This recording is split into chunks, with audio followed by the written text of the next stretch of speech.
little system, man, how that stuff works. Yeah, just keep playing around with it. Shit. Yeah. Yeah, man. Yeah, that's dope. It's would you normally like use OBS or something like that?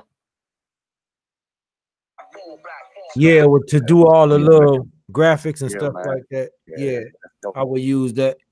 Okay, that's cool. I like XSplit a little bit better, you know, based off of how I used it, but it's not compatible with the Mac. Okay.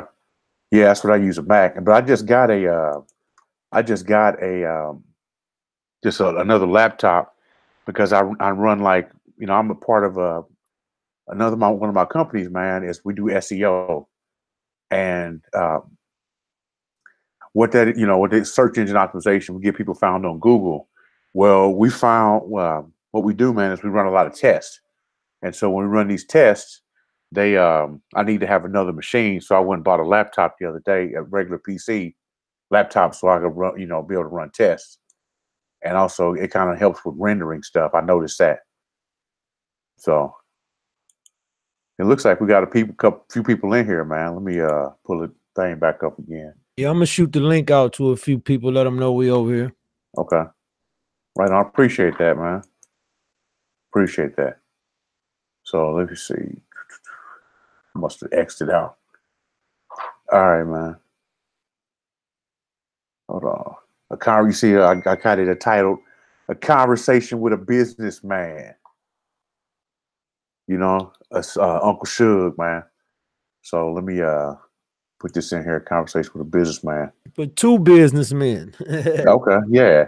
Conversation with two businessmen. Oh, okay. Oh, this man. Oh, God is on here, man.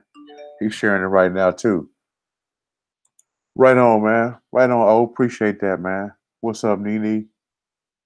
So, but yeah. So the purpose of us being here today is we have another channel. It's a Blurred Planet, and Blurred Planet is a black nerd, and we like to call it Blurred Planet. We like to say that every black man and black woman is a blurred because every black man and black woman knows a lot about something. And that's a nerd. A nerd is somebody that knows a lot about something. So if you be a nerd crackhead, but you just be a nerd, you're just good at it. So you master being a crackhead. And so the real purpose of me kind of wanting to talk to you is I know you've mastered a few things. And one of them is starting up a business, starting up several businesses, as well as you have a book coming out. And, kind of seeing, following you and being one of your, kind of one of your fans on your page, a couple of your pages, I saw that, you have this book coming out, and I saw how it looks pretty interesting. And I figured, I was like, well, man, it'd be really good to interview him about not only his businesses and how he's kind of overcome some obstacles in order to start these businesses, but also find out a little bit about your book. And then we would publish it over on our Blurred Planet channel, as well as put it onto the website, blurredplanet.com. So how does that sound, man? Does that sound pretty good? Oh, man, first I want to definitely say thanks, man, and appreciate the opportunity. And of course, man, sound awesome. I appreciate it, my brother. Okay. Well, tell me a little bit about, yourself, man. Because I know there's people who kind of on my channel, man, that are not on your channel. So yeah, tell me a little bit about yourself, man, if you don't mind. You can give me a high level overview. Well, I'm a changed person. I definitely could start off with saying that. I got a heck of a story. So it really be depending on if you want to know what I've overcome, the path, or where I'm at now, but to sum it up, man, I'm an outgoing person, very goal driven. I love to take chances. I learned not to quit, not to give up. And consistency is one of the most, important things, being consistent in what you're trying to do. But, go ahead. I'm sorry. Go ahead. You're saying being consistent is like something that you You learned. Where did you learn that from, man? Did you learn that kind of you're growing up, man? I know you have a two-parent. You grew up in a two-parent household with brothers and sisters. Is that something that you learned at home? Was that something internal? Where did you kind of pick that skill set up? Well, I think I picked that up when I after all the obstacles, the little street life going back and forth to prison and jail. That was a crazy part of my life. But once I started businesses, and my first, I was driven, man. I was driven so hard, because I ain't want to go back. So that's where I think it really started at. But I can say, if you want to take it back to the street life, I could say it was there too, because you couldn't come up selling dope if you wasn't consistent. Grinding all night. I implemented that street life into my business. That's why I named my company No Sleep Enterprise. No sleep. And like, that's hard work. And shout out to my nephew. My nephew came up with the name, and I incorporated it. But consistency, man, like, no matter what it is, if you want to be successful, man, you gotta set a goal and be consistent at trying to get to it. So when you were in prison, were there any types of books that you read to get you there? I know briefly we had talked about some of the books that you had. Is that skills that you picked up and something that you decided when you were in prison that you started to do? Was it something that you did, you kind of a habit you had afterward, beforehand? Can you talk to that a little bit? The only book I really read in prison, man, was the Bible. So reading started afterwards, and that's all the way real. I ain't read nothing before prison. Until prison, I read the Bible and read it a lot. And let me get it straight, man. I did short time. I ain't never did like no years and nothing like that. I got 3 numbers for 6 months, so I had some great plea deals. But yeah, man, I read the Bible, and the first transformative book I really read was a natural cure book after the passing of my sister. Okay. What'd your sister pass from, man? Cancer. Okay. What type, if you don't mind me asking? I forgot exactly what type. I can't quite remember. Even though I got all the damn paperwork, I just don't want to say the wrong thing. I understand. I totally understand. I totally get that. So, when you said you read this book, what was it about that book? Was it just kind of, was it, a natural, because you wanted natural healing, you wanted to overcome something? Talk to that. Becoming aware of things that you wasn't aware of before. Okay. Learning about, food, drugs, chemicals, the FDA, the processing of foods, and drugs, and the functions of the body, the effects of it, really starting to understand that food is energy, and diseases in most cases are developed, and they're not like contagious. They ain't really caught. All those cancer, diabetes, all them all that stuff is a development of doing something wrong over the years of your life. So when I read that information, it just led me to more and more and more books. Okay. Cool, man. Yeah. Now, like I actually have a kind of a theory about how us as Black folks, man, how we develop a lot of the diseases that we have, the chronic diseases, kidney disease, heart failure, things like that. 'Cause I think that we all have a lot of pain, and there's a lot of times, man, if we haven't dealt with that pain, then we try to stuff down that pain. We try to, try to stuff it down with some kind of food, and try to just eat for the sake of eating. And a lot of times that's not, that's what happens. What do you think about that? Is that something you found, man? That's definitely a contributing factor. Okay. It ain't no one cause or one cure for that matter. You know, it always varies, and exactly what you said could be somebody's exact problem. And that's exactly some of the things I read in these books. Okay. Tell me about your book, man. Tell me about your book. Is it, you know, I know like I've seen some pages from it. Can you tell me a little bit about it? I know. Yeah, just yeah, go ahead and tell me a little bit about that. Well, the main focus is weight problems, because that is one of the biggest problems in our communities is obesity. You know, especially our women. You know, and the people around me. You know, because I started reading so much, and I every time I hear people talking, you know, I always say, "Oh, well, maybe you should do this. Maybe you should try this. Maybe this." You know, just relaying stuff that I read. Some people would do it and try it and whatever, and would get, you know, good results out of it. And mind you, some of these conversations is in church, so these is like what people I know and I'm seeing frequently and regularly, and it's just people saying, "George, you should write a book.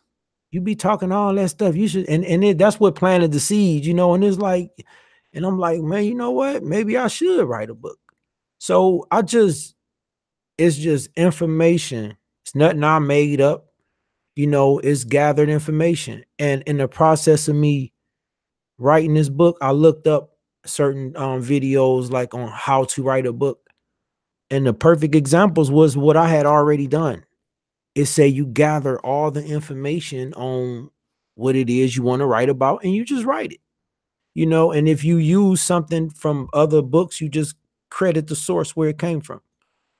You know, like if you want to write a book on how to repair a bicycle, you read all the books on how to, don't go out and try to make up your own method on how to fix a bike. You know, you go out and you read all you can on how to repair a bicycle, and you put it in your own words. I didn't copy and paste anything. I typed every word in my book on my computer. You know, and from the chapter, I mean from the introduction, from the beginning to the end, brother, I typed every single word in that book. And it was fun doing it, you know, because it was like, wow, I'm really doing this. You know, I remember when I first completed the table of contents, and I'm looking at how I did. I'm like, damn, I typed that shit. I did that.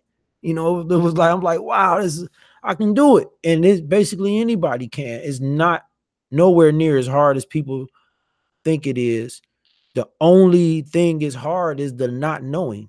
That's what I learned too. I'm like, everything is every question mark. It was just I didn't know. The information wasn't no problem. It was just about putting it in a certain format and all that. And then once I learned the editors and all that would take care of that, I'm like, oh, boom, I'm really straight. All I really got to do is just type. You know, I ain't got to worry too much about grammar, spell correct, none of that. And the computers do that too. The technology today is so advanced, man. They got dictating software now where you can talk and it'll type your book. So I might work on that on my next book. But man, it was a fun process.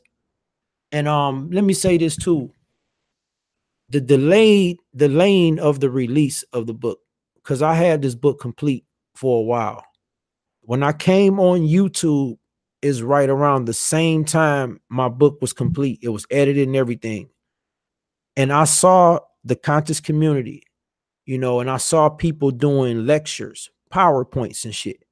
And then that lit up another light bulb. I'm like, oh wow, maybe I can do a presentation, a health presentation to go with my book signing, you know, to show and not just sell people a book, you know, show them in a presentation, bring organic food and products, bring the conventional food and products, show the comparison, show the ingredients in this versus that.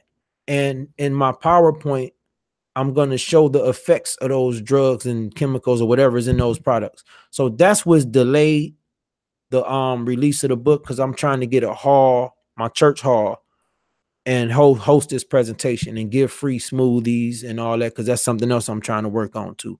But I'm about to scratch the paid part of it out, because I set up a GoFundMe to try to raise the money for the hall and the, you know, all the stuff I might need for the smoothies and stuff.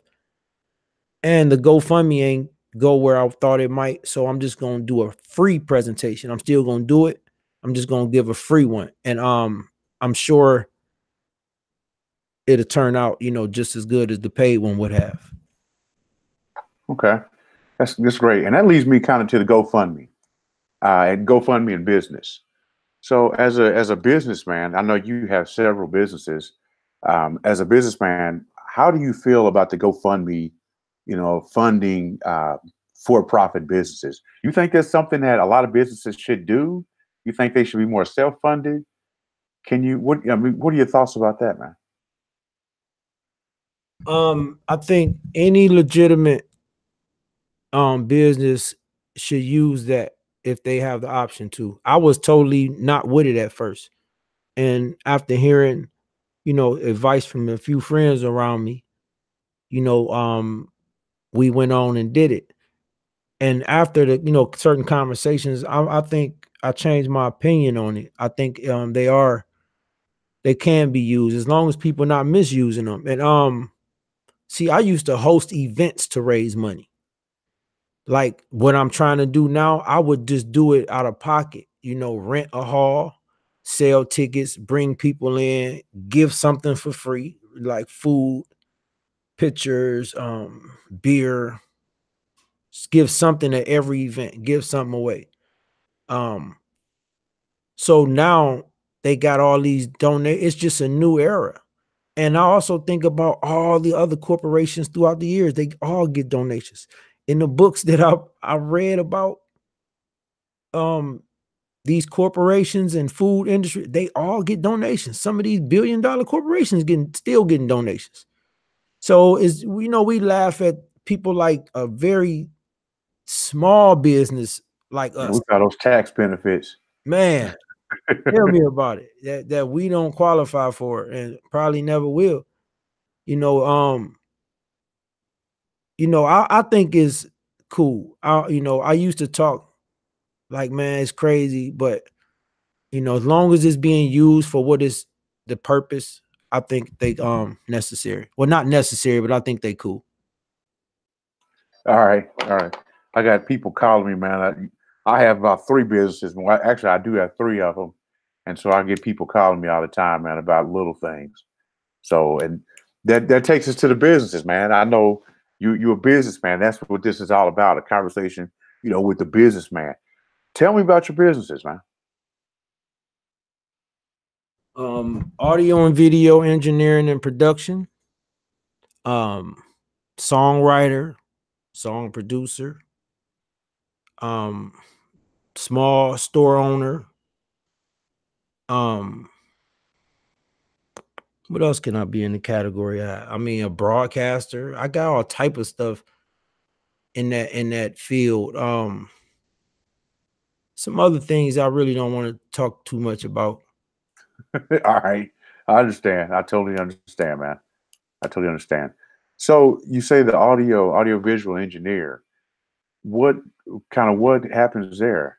That kind of industry, was that something that you did before you start getting into in the prison thing? Was it like, you know, during, you know, what, you know, in that little short period, those short little stints? Is that where you decided, hey, let me learn audio visual engineering, and then I'm gonna start my own thing with that? What how did that go, if Oh you know? no, all that was after prison. All that was 2005, 2006, 2007. That was the beginning and everything. That was the first tax ID, you know, charter number. That was the first everything. No Sleep Enterprise LLC. Everything, you know, that I really pride myself on was after prison. All that other shit was a wild young fool, you know, who tried to do things that I wanted to do. I didn't listen to my household and my parents as much, and I was very rebellious. So all that came afterwards. The audio and video engineering is basically the recording of songs and producing them and putting it on a CD. You know, I bought every piece of equipment I needed to start, you know, No Sleep Enterprise LLC. And that's why it started in basically '05, '06, '07, right in there. And in 2012, well, 2011 really, but the release was really 2012 is when I released my CD. And I never rapped, or made beats. And that all manifested out of me sitting on this computer for hours and hours and hours, just trying Fruity Loops, Reasons, Pro Tools. Then I switched from Pro Tools to Cubase.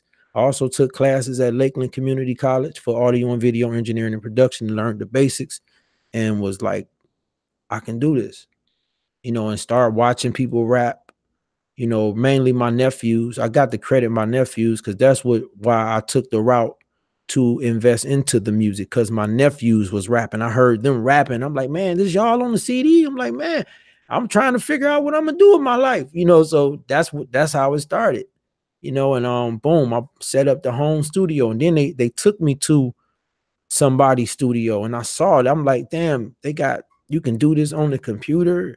And this was like '05, and I'm just looking like, observing, and just went and did it.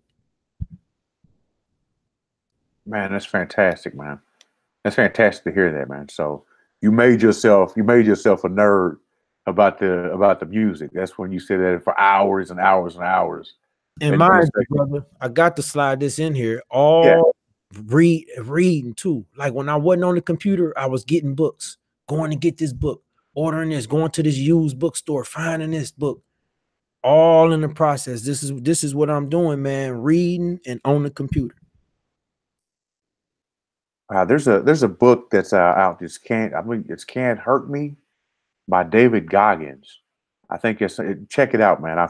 When I get a chance, I'll send you a link through Audible, and you need to check it out, man. But it's about a guy who basically through willpower, he created it. He said, willpower is something that you can create, um, and he gives almost a workbook as to how to get more willpower and really transform yourself. He became a Navy SEAL. Just decided that one day he was 300 pounds. He decided, I'm gonna be a Navy SEAL, and he had 60 days to lose weight. So he lost weight. Really learned how to swim, did all that stuff, man, and did it in 60 days, and had a whole process. And the book talks about the process and how it's about self ownership and self accountability. And I think that's where a lot of Black folks fall short, and that's what hurts us. That's what hurts us from becoming real business people and understanding the principles of like capitalism and capital and business and the way markets work. I don't. What do you think about that, man? Oh, I definitely agree, man. If the white man is at fault and he the reason of your failure, then he gonna be the reason of your success too. I mean, I think that's foolish. You know what I'm saying? And my change shows that not to be true. And I don't care what nobody say. People can downplay. I'm very proud of what I've accomplished and where I'm at right now in my life based on where I've been. I don't care what nobody say. Convicted felons and all. I'm not about to point the finger and blame. It's all my fault. Accountability, period, point blank. Everything, they say they didn't, we didn't put the drugs in but I sold the drugs. They put the gun in, but I picked up the gun. I was doing them crimes, man. I never, ever, ever, well, yes, I did. Let me take that back. I did used to blame the cops, the system. They fucking with me because I'm black, young nigga in the, hood. Da, da, da, da. I was talking like that. And I just changed from that, man. And now I see it different. I don't think that. I know it's a lot of fucked up people out here and people do wrong things, but still got to be accountable for what's going on in your life. I agree, bro. Right on. I appreciate that, man. I appreciate that. Well, I wanted to keep this, a really brief interview, man. And I thank you so much for taking the time, to do this, quick little interview, man. It's going to be on Blurred Planet. the Blurred Planet channel. I also dropped a link to subscribe to you. So if anyone wants to just subscribe to your channel, which I highly suggest, it's very entertaining. All they need to do is click the link to subscribe to Uncle Suge link, and it's going to take them directly to. It's going to take you directly to your channel, and it'll pop up. Do you want to subscribe? And all you need to do is just click that button, and you subscribe to your channel. So I really appreciate the time that you've taken with me today, man. And we'll have this also up on blurredplanet.com. So, and you'll see all that stuff, man. And I really appreciate it. I appreciate the opportunity, man. And thanks for having me. Anytime, my brother. I enjoy these types of conversations, my brother. Anytime, man. Thanks for everybody that came and watched. For sure, man. All right, man. Peace, my brother. Talk to you later, man.